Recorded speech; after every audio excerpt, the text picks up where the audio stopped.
But now we're online, so now I can continue on part 2 of Euclidean circles.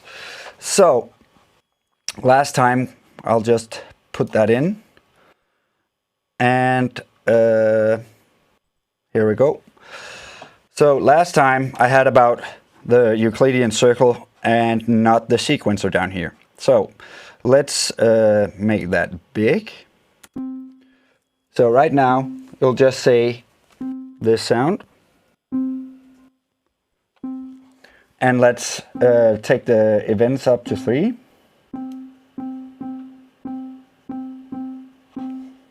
Hit resync. And here we go. So, if we hit the sequencer now, you can see there is some tones that generates when the events are going. So we have pitch, we have velocity, duration, probability, and parameter. But let's start with pitch. I would love to see which tones we're going in. E. Oh, that's not the right one. It's a G.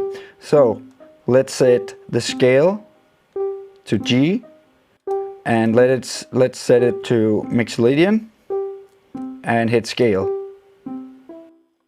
Now it automatically changed that. And the more events I put in, the more it will play this. And we can move these if we want to.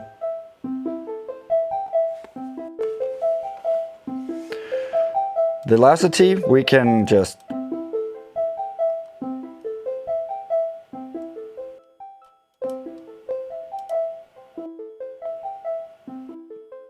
so that's the velocity. Duration,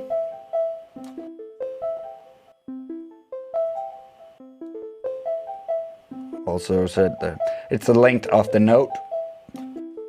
In this case it will just fire up the envelope, so in this case, it's not that important. And then, of course, we have probability, how often it's going to play.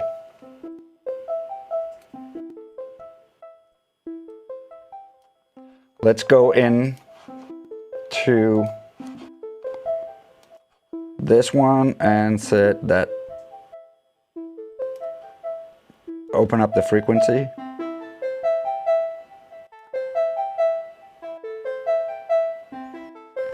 So now that sounds great. Open up this one again, and then the parameter we can set this map, and let's go to the frequencies.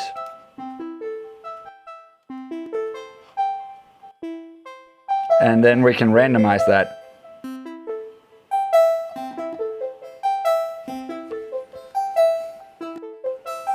Let's try and take the number 2.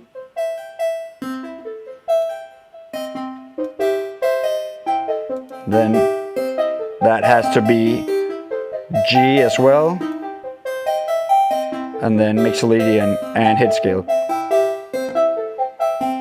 Then octave, hit plus or minus.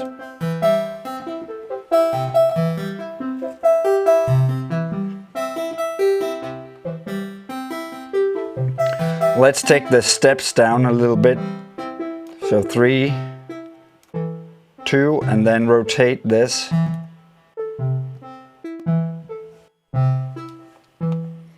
Take one more.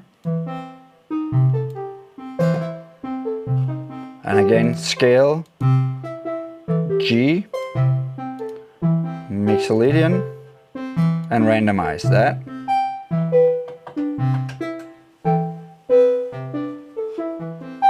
There we go. And that's just the scale, so you can move the octaves up, semitones. You can also shuffle the same tones, just so, and we can total randomize it as well. Randomize.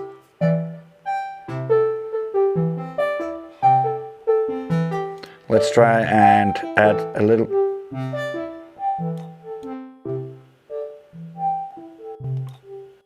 Make it linear.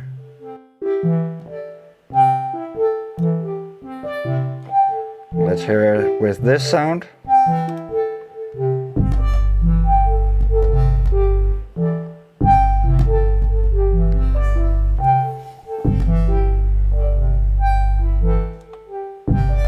And with the beat.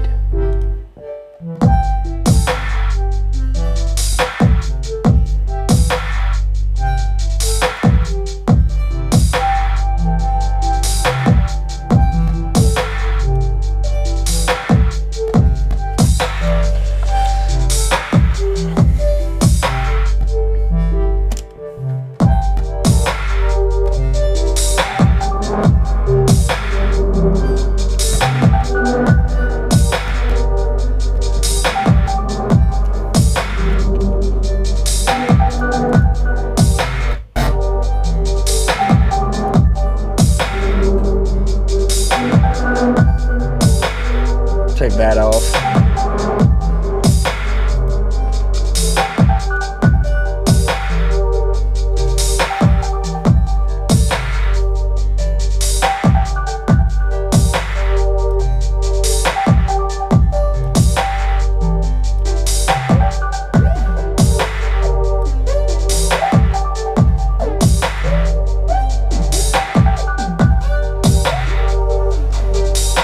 And of course we can randomize the whole thing.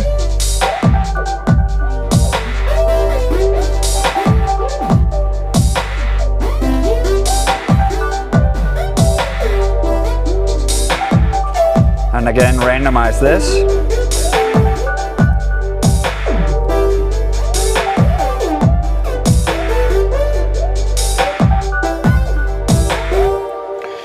So it's pretty easy to make like a complicated melody with this little one, and I would recommend, if you use the sequencer, not to go too crazy on the events, because then it will happen too much. So now you can hear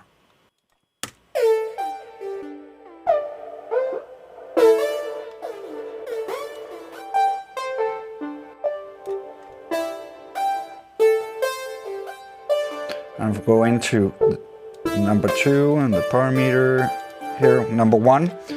We can,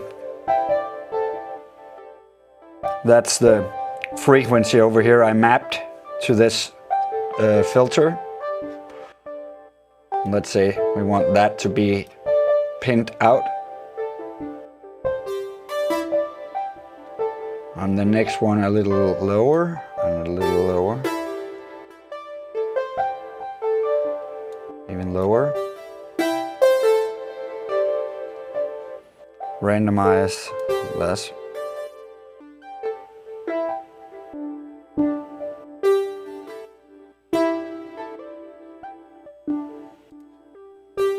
And that's pretty much it.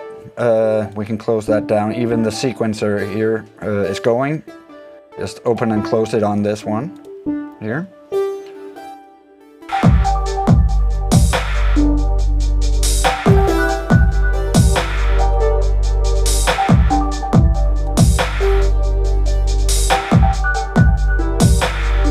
And like I showed you last time, if you right click, hit MIDI and say we want MIDI from analog 6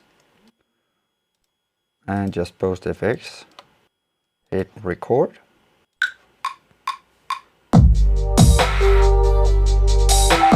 Now we'll get the MIDI information that's playing.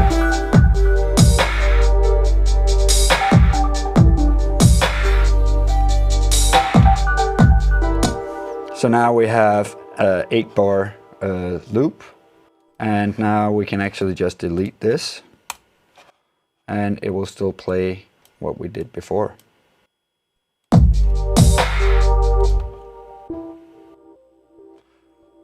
So the only thing that's not here is the frequencies.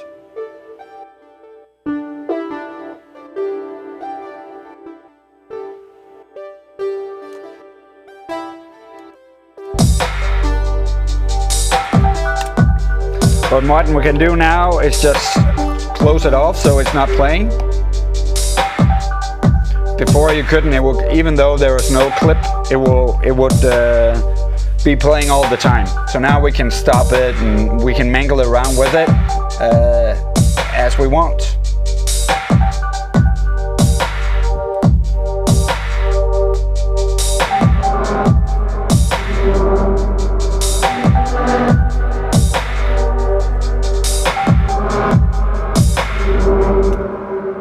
And that was it for today. So a fast little thing, but very important. So see you next Wednesday. Bye.